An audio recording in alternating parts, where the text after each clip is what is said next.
예, 오늘 본문 우리 디도서 3장 우리 3절부터 8절 말씀을 중심으로 신앙 갖기 이전과 이후라는 제목으로 우리 함께 도전을 받았으면 좋겠습니다. 먼저 이렇게 우리가 신앙을 갖기 이전과 이후가 어떻게 다를까요? 분명한 차이가 있는데 어떤 점에서는 비슷한 것 같기도 하고, 그래서 자꾸 우리가 이제 이런 부분 때문에 우리가 흔들릴 때가 있습니다.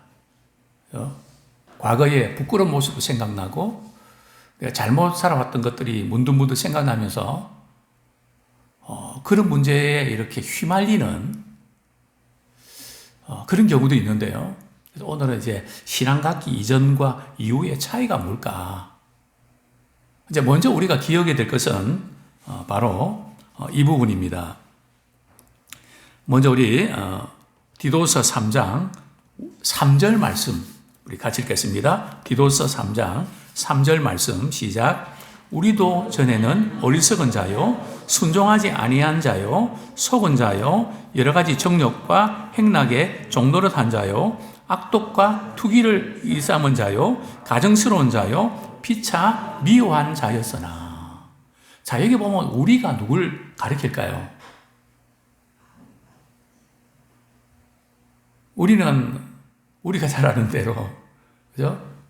바울과, 그죠? 그리고 적어도 디도, 그리고 바울 일행, 즉 바울의 동역자들이 말이죠. 우리도 전에는 굉장히 중요한 부분입니다.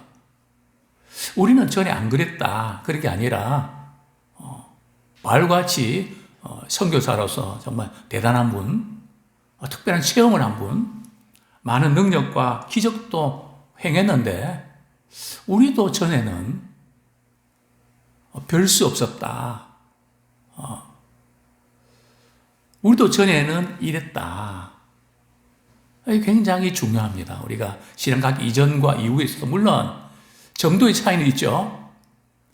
그러나 우리가 이 부분을 우리가 바울이 언급하는 이유가 뭘까요?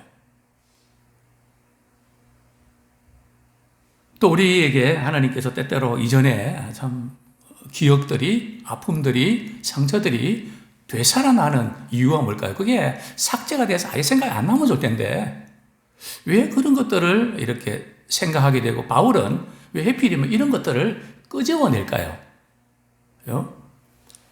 우리 그 부분을 조금 다루면 좋겠습니다.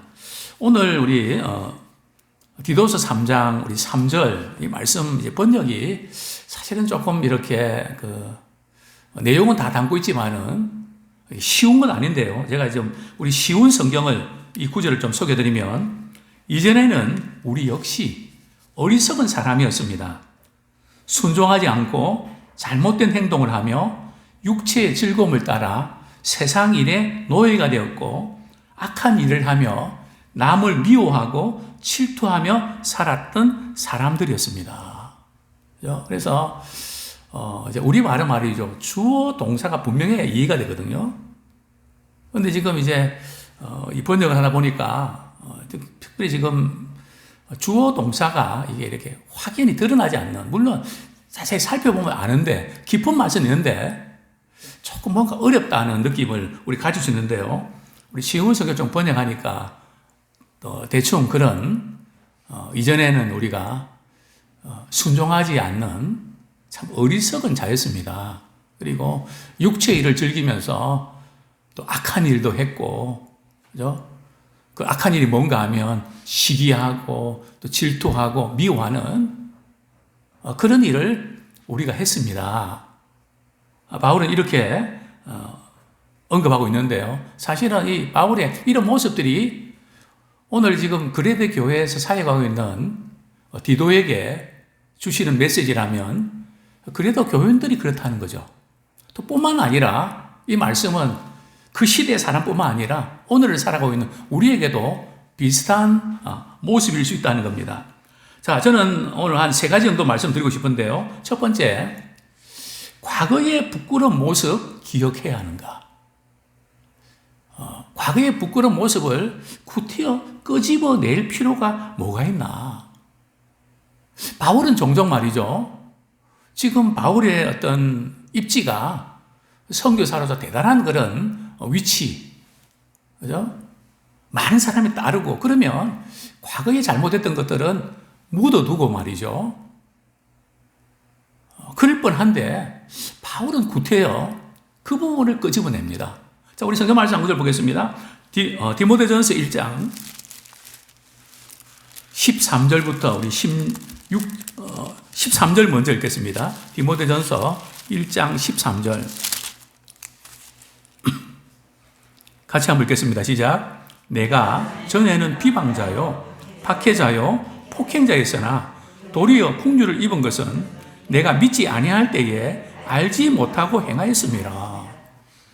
바울이 과거에 그랬다 할지라도 노 코멘트 하면 될 텐데, 그죠? 바울이 뭐라고 자신을 소개합니까? 전에는 비방자요, 기독교인들 말이죠. 비방하고 그리고 박해자요 폭행자였다. 이것을 이제 구태여 끄집어내죠. 뿐만 아니라 우리 15절 말씀 우리 한번 같이 읽겠습니다. 시작. 믿보다 모든 사람이 받을 만한 이 말이요 그리스도 예수께서 죄인을 구원하시려고 세상에 임하셨도다 하였도다. 죄인 중에 내가 괴수니라. 괴수라 그런 말이죠. 죄인 중에 우두머리라는 거거든요. 죄인 중에 대빵이라는 거거든요. 그죠? 바울이 구태여 말이죠. 내가 죄인 중에 괴수였다. 어떻게 보면 지나치게 자기 자신을 어떻게 보면은 학대한 듯한, 물론 그런 의도로 한 건 아니지만은 너무 이렇게 내가 죄인 중에 내가 괴수다. 바로 이제 이 대목입니다. 그죠? 왜 그랬을까요? 바울이 그렇게 한 이유, 이렇게 과거의 부끄러움을 이렇게 언급한 이유는 말이죠. 두 가지 의의가 있는데, 먼저 우리가 이렇게 좀 생각해 볼 필요가 있는 것은 우리 자신도 과거에 부끄러운 사건들이 있고 일들이 있었다는 거죠. 그죠? 우리가 사람들에게는 이야기는 안 하지만 우리 스스로 이제 그런 생각들이 종종 이렇게 올라와서 때는 우리를 힘들게 할 때가 있다는 거죠. 그럴 때 이 문제를 어떻게 해결하십니까? 그냥 이런 생각 하지 말아야지 하고 생각을 덮으면 되나요? 많은 분들이 여기에 휘말립니다. 또 원수 마귀는 말이죠. 이것을 틈탑니다. 그래서 이렇게 신앙이 흔들흔들하고 좌절에 빠지는 경우들을 보게 됩니다. 이런 과거의 부끄러운 모습들이 떠오를 때 우리는 자책감에 빠져서 힘들어하고 있으면 될까요? 어떤 분이 그런 이야기를 했습니다. 내 죄는 도저히 용서받을 수 없어서 자꾸 생각이 나는 거라고. 내가 나를 용서할 수 없다고. 주님은 나를 죄를 용서하셨지만 내가 그 죄를 용서 못한다고. 그래서 거기에서 계속 맴돌고 있단 말이죠.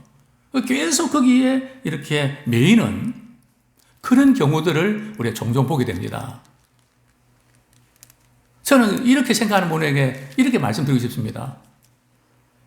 이제 어떤 분에게 말이죠.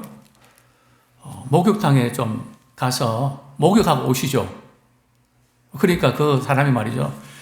나는 때가 너무 많아서, 나는 너무 더러워서, 나 같은 사람은 자격이 없어서 나는 목욕탕에 갈 수 없다고. 맞나요? 틀리나요? 그러니까 더 가야죠. 때 빼고 강내야죠. 근데 우리가 말이죠. 영적인 문제에 있어서 우리가 그렇게 생각한다는 거죠. 나는 사랑받을 만한 자격도 없고 도저히 용서도 할 수 없고, 그래서 과거의 그 부끄러운 모습 생각날 때 그것 때문에 그냥 엉망진창이 돼버린 겁니다. 즉 바울이 이런 사실 자신의 과거에 참 하나님을, 주님을 알지 못하고 믿는 사람을 박해하고 체포하고 죽이려고 했던 그 모든 걸 꺼냈던 이유는 두 가지입니다. 우리 디모데전서 1장 16절 말씀 같이 읽겠습니다. 시작. 그러나 내가 국류를 입은 까닭은 예수 그리스도께서 내게 먼저 일체 오래 참으심을 보이사 후에 주를 믿어 영생 얻는 자들에게 본이 되게 하려 하심이라. 바울의 말이죠. 내가 국류를 입은 까닭은 그게 두 가지다. 첫 번째가 뭡니까? 예수 그리스도 내게 먼저 일체 오래 참으심을 보이사. 주님께서 오랫동안 참아주시고 그래서 나를 만나주셨다는 거죠.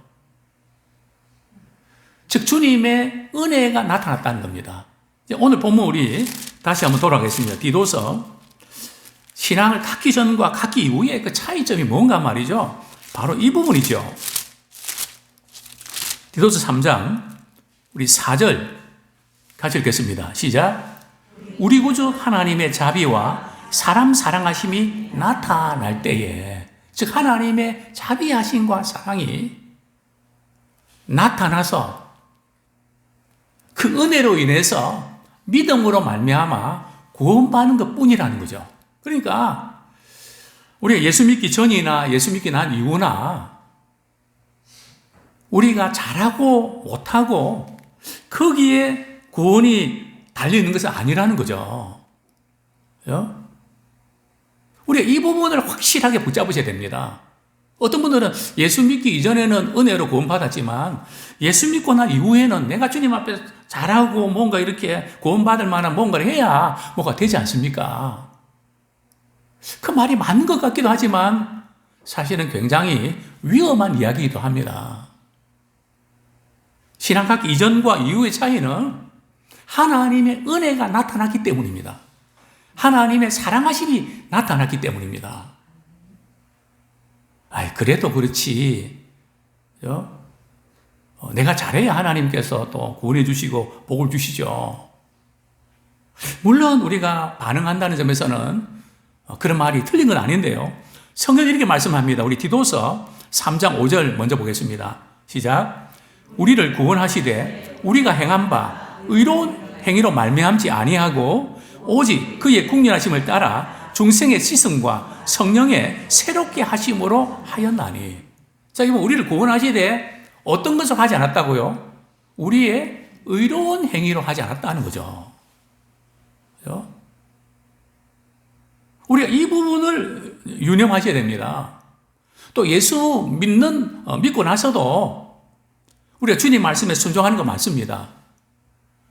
또 믿으면 행함이 따라야 되는 거 맞습니다. 그러나 우리의 의로운 행위로 구원을 따내는 게 아니란 말입니다. 그저 하나님의 은혜에 감사해서 반응하는 것이고 주님을 사랑하기 때문에 그렇게 하는 것입니다. 그런데 자꾸 우리는 이렇게 믿고 난 이후에는 의로운 행위로 뭔가 유지되는 것 같은 그 차이를 우리가 좀 이렇게 구분하셔야 되는데요. 자, 다시 바울이 왜 이런 자신의 과거에 부끄러운 것을 끄집어내냐? 그것은 나 같은 사람도 국류를 입었다. 참 주님께서 오래 참으셔서 그래서 나 같은 사람도 주님 만나서 구원받았다. 이것을 드러내기 위함이고요. 두 번째는 디모데전서 1장 16절 하반절에 보면 주를 믿어 영생 얻는 자들에게 본이 되게 하려 하심이라. 그죠? 나같이 이렇게 잘못했는데도 주님이 나를 만나주셨는데 여러분들도 주님을 만날 수 있습니다. 하나님이 사랑하십니다. 나는 뭐 이렇게 이것도 잘 못하고 저것도 못하고 이래서 안 됩니다. 그죠? 이런 쪽으로 가면 안 된다는 거죠. 다시 말씀드리면 우리가 과거의 부끄러운 모든 것들이 생각날 때 맞장구 치지 말고 하나님의 구원의 은혜에 감격하는 시간으로 삼기 원합니다. 그죠? 의심하는 물음표를 찍지 마시고 하나님이 나 같은 사람 구원하셨다. 마침표를 찍으십시오.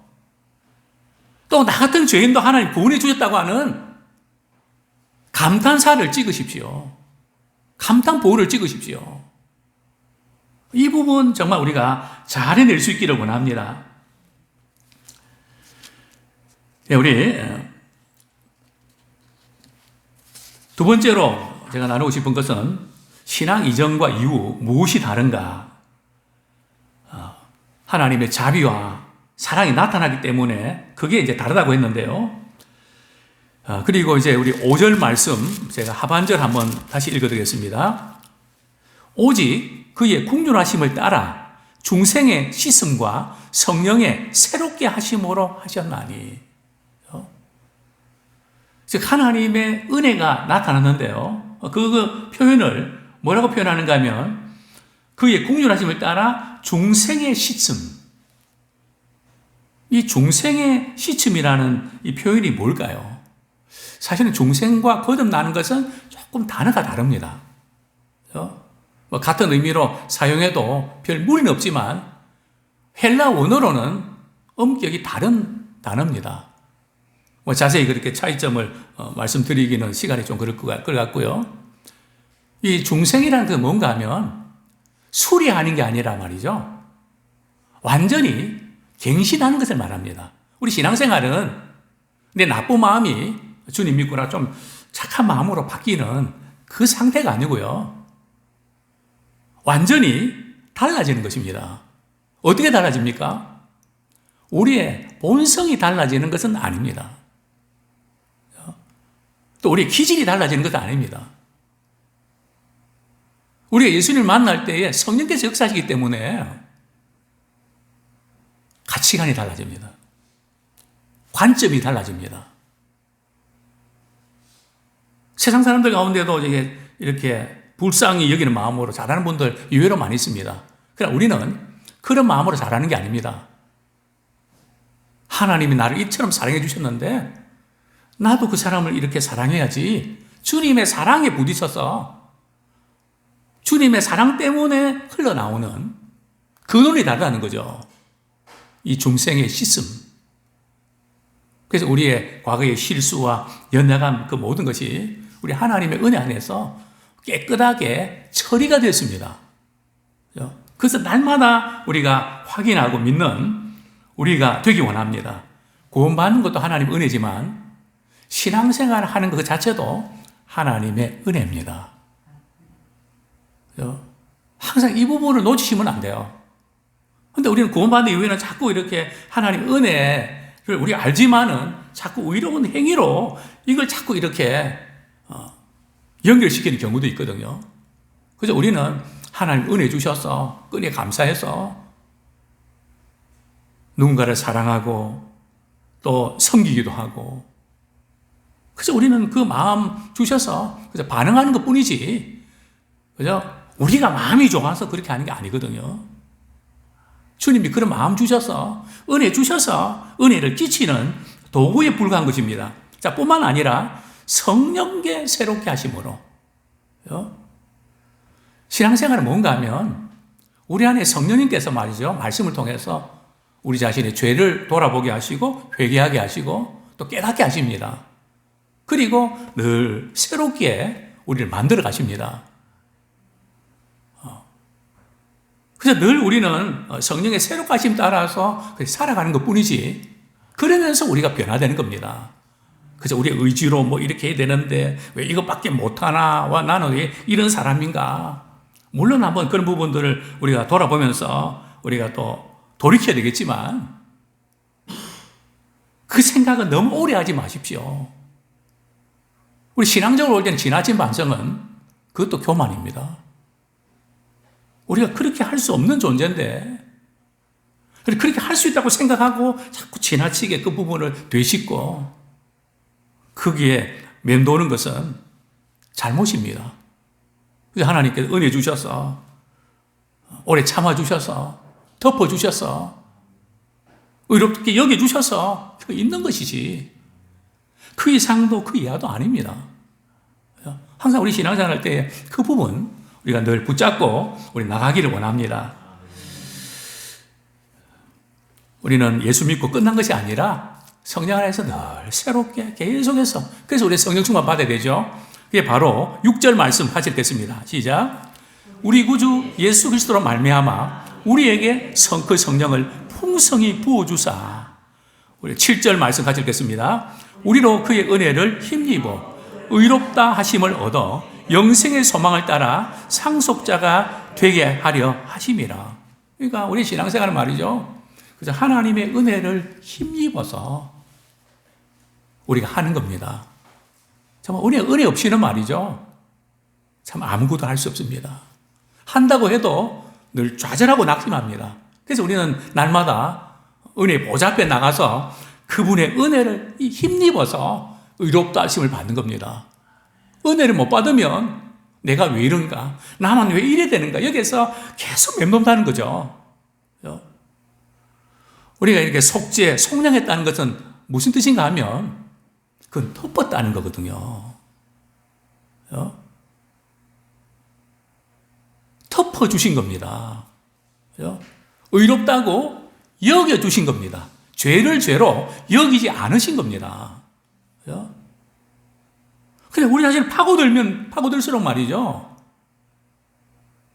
우리는 더 이렇게 은혜 안에 거하는 것이 아니라 죄의 종도도 하는 그쪽으로 빠질 수밖에 없습니다. 우리의 삶은 어떤 삶이 되어야 될까요? 영생의 소망을 따라. 자, 이제 우리 세 번째로 은혜 받은 이후에 어떻게 살 것인가? 우리가 부끄러운 부분들이 올라올 때마다 참 구원의 그 은혜에 감격하는 기회로 삼고요. 또 우리 신앙 이전과 이후, 각 이전과 이후도 결국 하나님의 은혜를 힘입어서 우리는 살아가는 인생이다. 그럼 은혜 받은 이후에 우리가 어떻게 살아가야 될까요? 우리 구원의 은혜에 감격하며 살아가기 원합니다. 참 나 같은 죄인이 용서 받아서 주님 앞에 옳다함 얻으면, 그죠? 저는 이 찬양 부르면서 참 말도 안 되는데 어떻게 나 같은 죄인이 주님 앞에서 옳다함 얻을 수 있나? 내가 생각해도 도저히 안 되는데 주님이 그렇게 이렇게 여겨주신다는 게 참 그 은혜에 우리가 감격하면서 또 우리는 무엇이 있습니까? 영생의 소망이 있습니다. 영생의 소망. 보통 때는 잘 못 느끼는데요. 암에 이렇게 암으로 고통당하는 분. 제가 아는 어떤 집사님, 이제 권사님 되셨는데요. 어머님은 젊은 나이에 위암으로 돌아가셨습니다. 암이 온몸에 다 퍼졌는데요. 제가 그 병상에 신방할 때 그 딸은 자꾸 울고만 있으니까 이 어머니가 하는 말이, 목사님 이 찬송 불러주세요. 나 이제 주님의 새 생명 얻은 몸, 옛 것은 지나고 새 것이 되었네. 영생을 누리며 주와 함께 살리라. 그 찬양 불러주세요. 그분 이렇게 소천하시고 그리고 또 그 남편이 이렇게 신앙생활 하면서 또 암에 걸렸는데요. 온몸에 다 퍼졌습니다.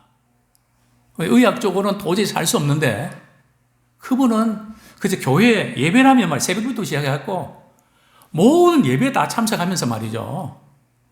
교회를 위해서 얼마나 열심히 봉사하는지, 목사님이 감동받고 성도님이 감동받고 저렇게 암투병하면서 저렇게 죽음의 위기 앞에서 저렇게 살아가는 것이 참 기적이다. 온 성도들이 참 이렇게 놀라는, 참 두 분을 보면서 그렇다.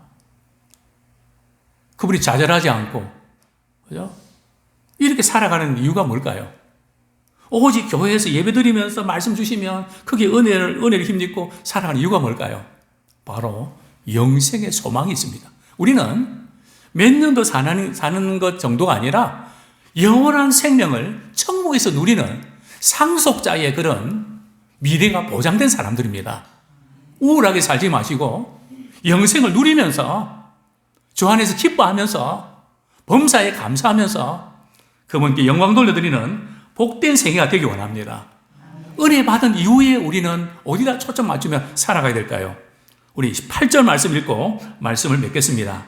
8절 시작. 이 말이 미쁘도다. 원하건대 너는 이 여러 것들에 대하여 굳세게 말하라. 이는 하나님을 믿는 자들로 하여금 조심하여 선한 일을 힘쓰게 하려 함이라.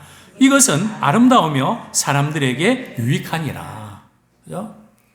우리 은혜 받은 그 사람의 특징은 구원받은 은혜에 감사해서 말이죠. 어디에 열심을 낸다고요? 선한 일에 열심을 내라. 이 선한 일이라는 것은 착한 일이나 좋은 일 이런 게 아니고요. 하나님이 기뻐하신 일, 그분께 영광 돌려드리는 그 일, 주님의 사랑을 나타내는 일. 그렇죠? 이제 우리의 남은 삶, 아까 말씀드렸던 그분, 참 의학적으로는 도저히 이렇게 자기 몸 하나도 건넬 수 없는데 그 주변에 있는 분들에게 참 믿음으로 영향을 끼치는. 그렇죠? 예배를 빠지고 싶어도 그분 생각하면 나는 몸이 건강한데 빠질 수가 없다는 겁니다. 그렇죠? 우리가 선한 일에 열심 내는 정말 우리의 남은 생, 그렇죠? 우리 손자들, 우리 식구들, 자녀들, 또 우리 교회, 정말 주님이 기뻐하시는 일에 아름답게 쓰임받는 우리가 되기 원합니다. 왜 그럴까요? 그것은 아름답고 많은 삶에 유익을 끼치기 때문에 그렇습니다. 우리는 선한 일에 열심을 내는 하나님의 친백성이 되기를 축원합니다.